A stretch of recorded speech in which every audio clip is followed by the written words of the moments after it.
Hey everyone, Total here again. This is going to be a video that's going to be the first part in a short series that I'm going to do, looking at different overall Legion mechanics and kind of how they're different from what you might expect coming from Warlords. The first one I'm going to go over today is World Quests in general. I'm doing them first because I think they're the biggest difference in what exactly you'll be doing in WoW from day to day.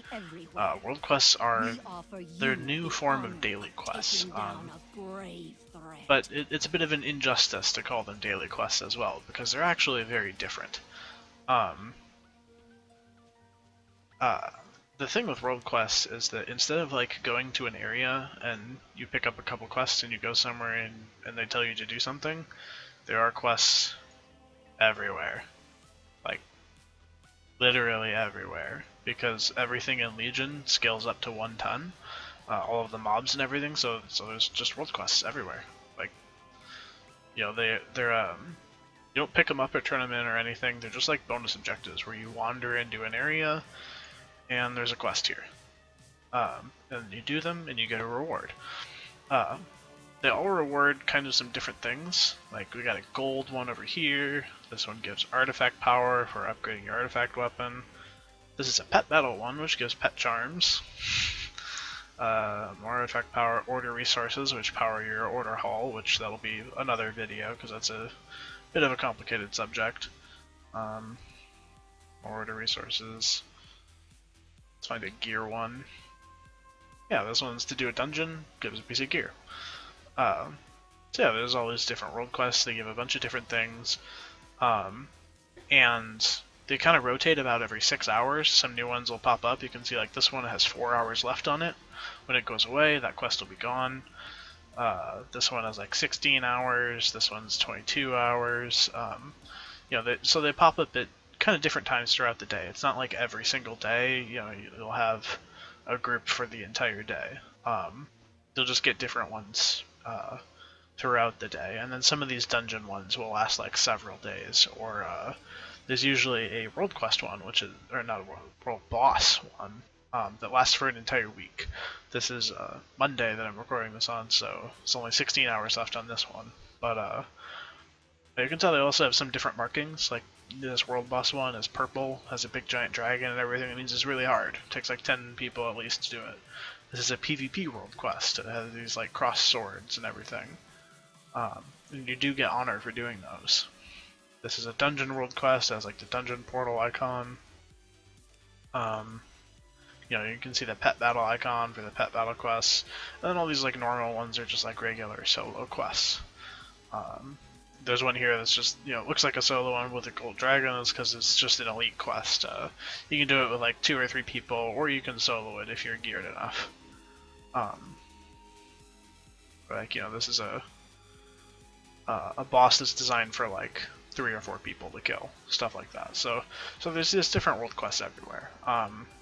Instead of having like 3 or 4 areas in the entire expansion that you go do a bunch of the same old quests in every single day, you just have all of these world quests everywhere because the entire world is open for 110 content. Now, why do you want to do world quests?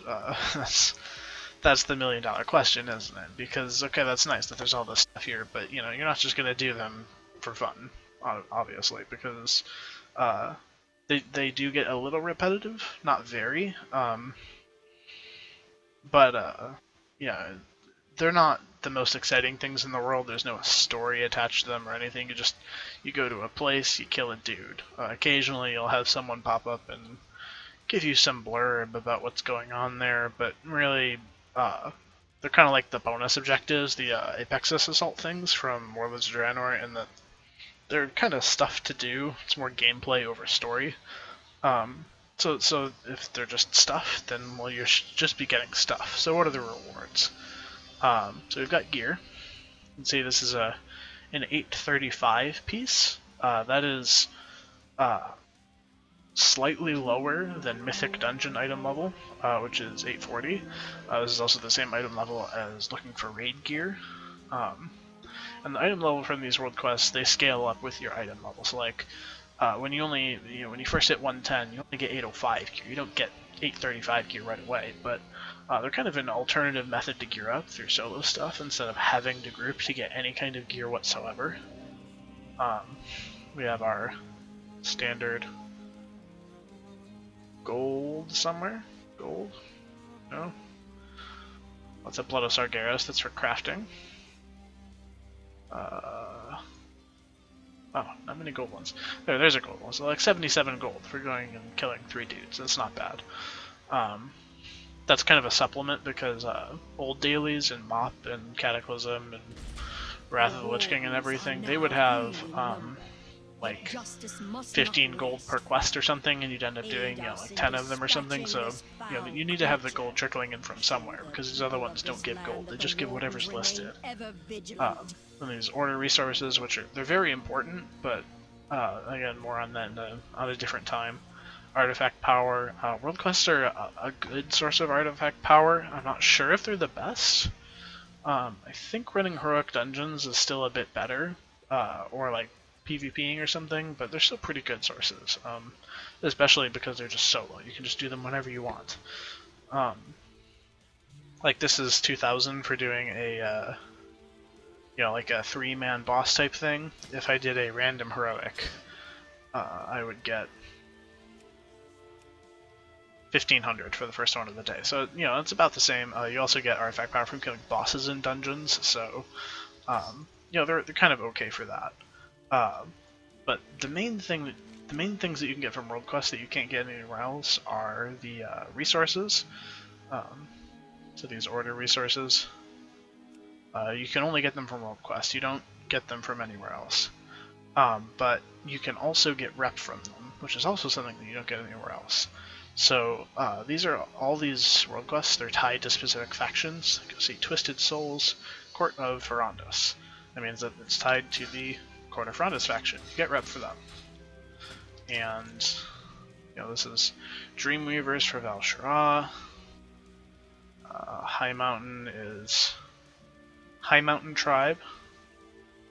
Stormheim is the Valajar. Suramar is the Nightfallen. And then there's also a Warden's faction, where they're kind of located down here, on like the Warden Isle.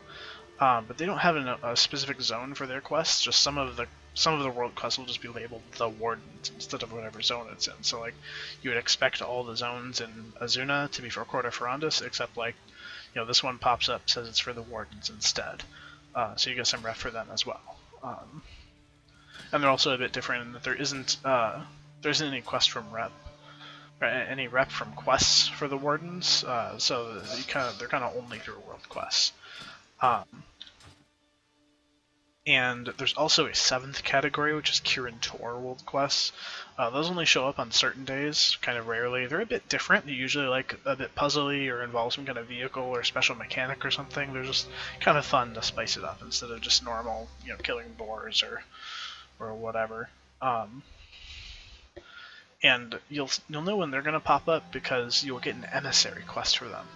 Emissary quests, you get one of these each day, and they're good for 3 days. So like this one's 16 hours, this one expires in a day, this one expires in 2 days. And those task you with killing or doing 4 world quests of a specific category. And once you do that, you get some extra goodies. You can see I've already done 2 on this Nightfallen one, and they're kind of checked off there. And I just need to do 2 more to finish it off. So right now I'm going to kind of demonstrate one. I just happen to be nearby one right now, which is Wanted. Eldrith the Corruptor. I'll get some artifact power for this. You can see some other people are doing this as well. That's because the world quests are region-wide, which means that everyone in the region has the same world quests at the same time. It's not like, oh, I got these world quests today, but you got those. It's like the Apexis dailies, where just everybody has the same ones available always.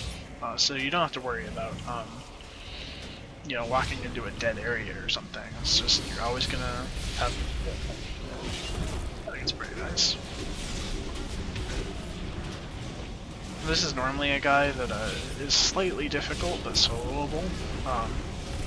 We've got a few people here. It uses the um, the rare spawn system from Warlords, where the mobs scale up with the more people tagging them. So they're never quite pushovers.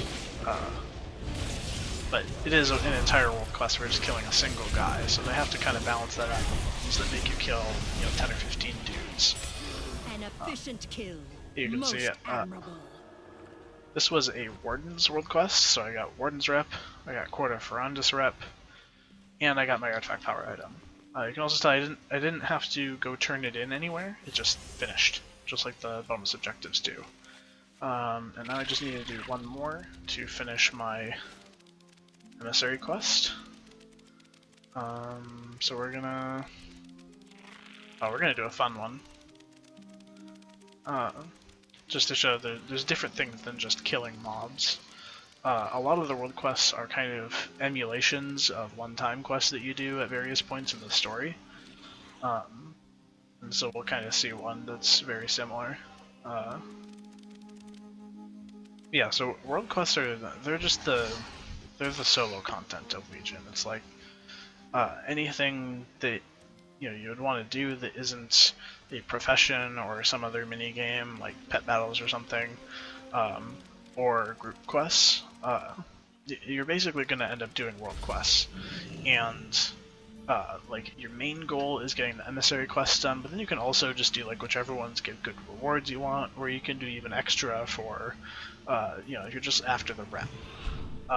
And the rep is good for, obviously, reputation achievements and everything, as well as each profession has a couple patterns that you need exalted with some of the reps that you get.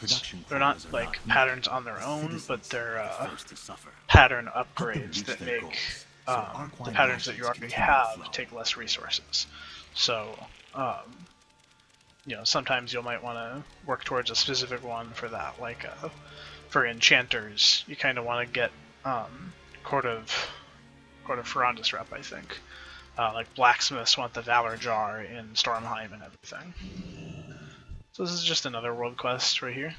This is making some Arc Wine. Now where I am right now is Suramar, which is a 110 only zone. This zone works very differently than all of the other zones. Jump on some fruit here, making some wine. What is it? Oh, looks like I'm lagging right now. Oh yeah, that was some lag. Beta things. Okay. Anyway, yeah, Suramar is very different. Not all of the world quests are available from the start. And in fact, there is actually a base requirement for world quests in the rest of the expansion, where you have to get friendly with the major reps to unlock them, which you do just by doing the main storyline quests. Like, you don't have to go out of your way. It's just if you plan on leveling just through dungeons or grinding boars or something, like, that's not going to work. You just have to do the main quest to unlock them. But in Suramar, not all of the world quests are available at the beginning. You have to do a few quest lines to unlock any of them, and then some of the ones like this wine quest line isn't available until you get far enough in the zone to unlock the quest line. And I'll have a different video that's entirely about Suramar and how it all works and everything, but just be aware that not all world quests are created equal.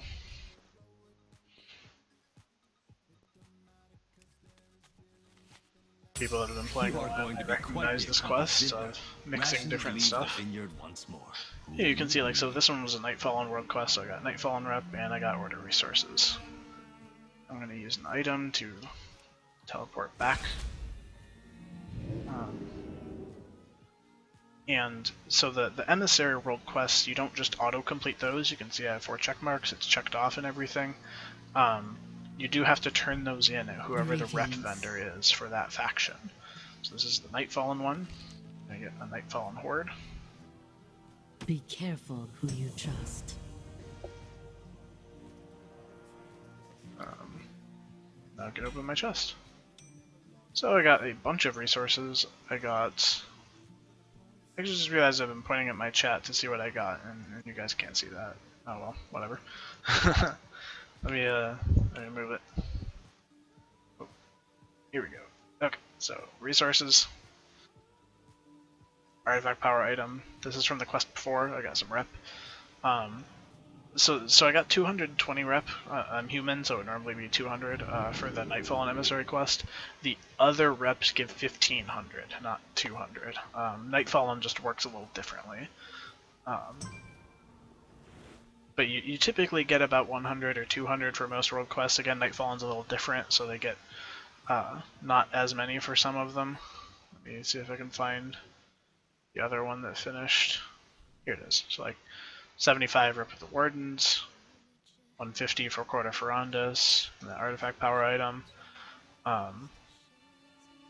Yeah, you know, it's pretty good stuff.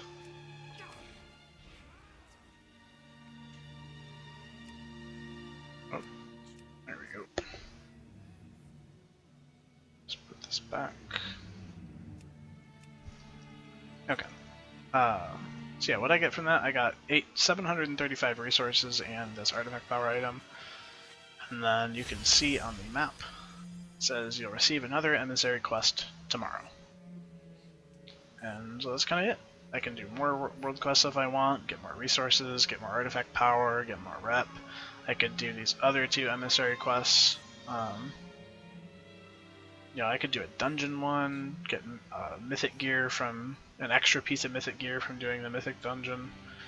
Actually, you don't actually have to do it on a mythic. The gear scales to your item level, but you can go and do these on normal mode if you want. It's fine.